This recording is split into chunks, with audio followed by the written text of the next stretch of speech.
तो देखेंगे अभी की बहुत बड़ी और ब्रेकिंग खबर निकल कर सामने आ रही है बिहार स्टेट मदरसा एजुकेशन बोर्ड से ताल्लुक़ रखने वाले सभी लोगों के लिए। आइए इस नोटिफिकेशन में आपको हम बताते हैं कि बिहार के मदरसों से जो पेमेंट से संबंधित बातें हैं, उनसे संबंधित कुछ खबर निकल कर सामने आई है। उसके बाद जो 2459 प्लस 1 कोटि के मदरसे हैं, उनसे भी संबंधित कुछ बातों को यहाँ पर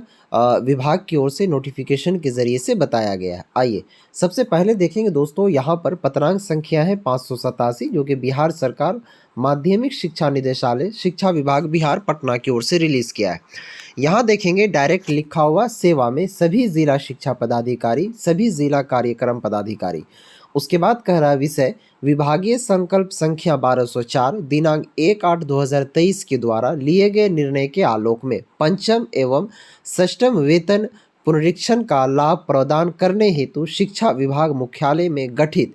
पूर्व अंकेक्षण कोषांग प्री ऑडिट सेल के सेवा पुस्त में निर्धारित वेतन के अनुरूप तैयार विपत्र का सत्यापन कराने के संबंध में। ठीक है, यहाँ पर उनका डिटेल दिया गया है, तारीख वगैरह सारा चीज़ क्लियर किया गया है। उसके बाद देखेंगे यहाँ पर है महाशय उपर्युक्त विषय के संबंध में कहना है विभागीय संकल्प संख्या 1204 जो कि दिनांक 1/8/2023 के द्वारा निर्णय लिया गया था। इसके अनुपालन में अराजकीय प्रस्वीकृत अनुदानित मदरसा एवं संस्कृत विद्यालयों के शिक्षक एवं शिक्षकेतर कर्मियों को पंचम एवं षष्ठम वेतन पुनरीक्षण का प्रदेय अंतर राशि का भुगतान हेतु लाभुकों के निर्धारित वेतन सेवा पुस्त विपत्र का सत्यापन शिक्षा विभाग में गठित प्री ऑडिट सेल द्वारा किया जा रहा है। ठीक है, उसके बाद कह रहा है कि लाभुकों के प्रदेय अंतर राशि के भुगतान के लिए वित्तीय वर्ष यानी कि अभी जो 2024 से 25 है, इसमें प्राप्त उपबंध के आलोक में राशि की स्वीकृति हेतु कार्रवाई वर्तमान में प्रक्रियाधीन है। राशि की स्वीकृति के उपरांत संबंधित जिलों को आवश्यकता अनुसार राशि का आवंटन किया जाएगा। वित्तीय वर्ष में समाप्ति में बहुत कम समय बचा है, ऐसी स्थिति में पूर्व तैयारी आवश्यक है ताकि जिलों को राशि आवंटन होने पर त्वरित गति से संबंधित लाभुकों को भुगतान हो सके तथा राशि का क्या कहते हैं व्यपगत न हो सके। अब देखिए यहाँ पर पेमेंट से संबंधित क्या खबरें थी, यानी कि प्री ऑडिट सेल के द्वारा जितने भी मदारिस के शिक्षक हैं, संस्कृत के भी या फिर मदरसे के, उन सभी को इनके द्वारा दिया जा रहा है। उसके बाद अभी ये भी कहा गया कि इन पेमेंट की जो प्रक्रिया दिन यानी कि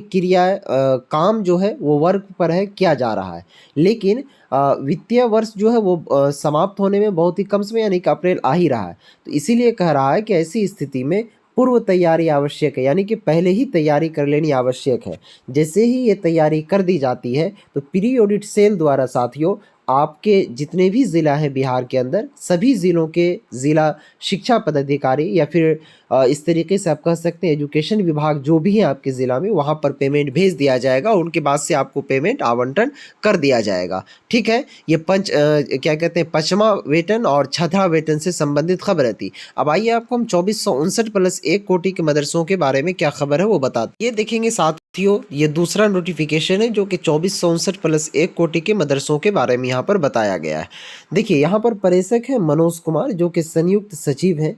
सेवा में अपर मुख्य सचिव शिक्षा विभाग बिहार पटना। उसके बाद देखेंगे विषय कह रहा है कि माननीय पूर्व विधायक श्री मुजाहिद आलम से प्राप्त पत्र जो 2459 प्लस 1 कोटि में से छूटे हुए 1646 एवं शेष बचे 339 प्लस 2 गैर अनुदानित मदरसों को अनुदान की श्रेणी में लाने से संबंधित है पर यथोचित कार्रवाई करने के संबंध में। ठीक है, अब देखिए यहाँ पर प्रसंग माननीय विधायक मंत्री विधान पार्षद एवं अन्य गणमान्य व्यक्तियों से प्राप्त पत्र पर यथोचित कार्रवाई करने के संबंध में इस सचिवालय का पत्र संख्या इतना दिया हुआ है दिनांक 30/5/2006 एवं पत्रांक संख्या दिया हुआ उसके बाद 12/8/2009। ठीक है, ये सारा चीज़ हवाला दिया है। उसके बाद कह रहा है कि महाशय उपर्युक्त विषय श्री मुजाहिद आलम माननीय जो कि पूर्व विधायक रहे हैं, माननीय मुख्यमंत्री जो कि संबोधित प्राप्त पत्र संख्या 8/2025 दिनांक 8/1/2025 जो इस सचिवालय के संदर्भ संख्या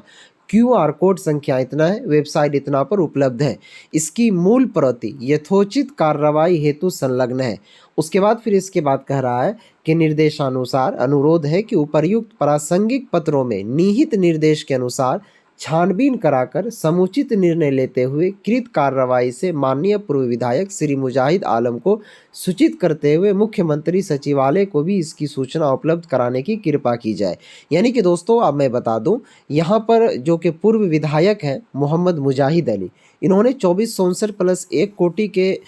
मदरसों में जो छूटे हुए थे 1646 एवं शेष जो बचे हुए थे 339 जो कि गैर अनुदानित थे, इनको कहा जा रहा था कि अनुदान की श्रेणी में लाने के लिए, यानी कि बिहार सरकार की ओर से इसको लाभ मिलनी चाहिए, उनके तहत इन्होंने याचिका दर्ज करवाई थी। तो उन्हीं के संबंध में इनको खुलासा किया है और डिटेल्स प्रोवाइड करवाया है और उनको कहा गया है कि जो भी सारी चीज़ें यहाँ पर मौजूद हैं उनको आप सचिवालय को भेजें, ताकि सचिवालय इन पर सारा चीज़, यहाँ देखिए वही लिखा हुआ कि अवगत कराकर इस पर समुचित यानी कि सही तरीके से इस पर निर्णय लेगी और उनके बाद फिर आगे की कार्रवाई की जाएगी। तो इस तरीके से उनका पेमेंट और 2464+1 कोटि के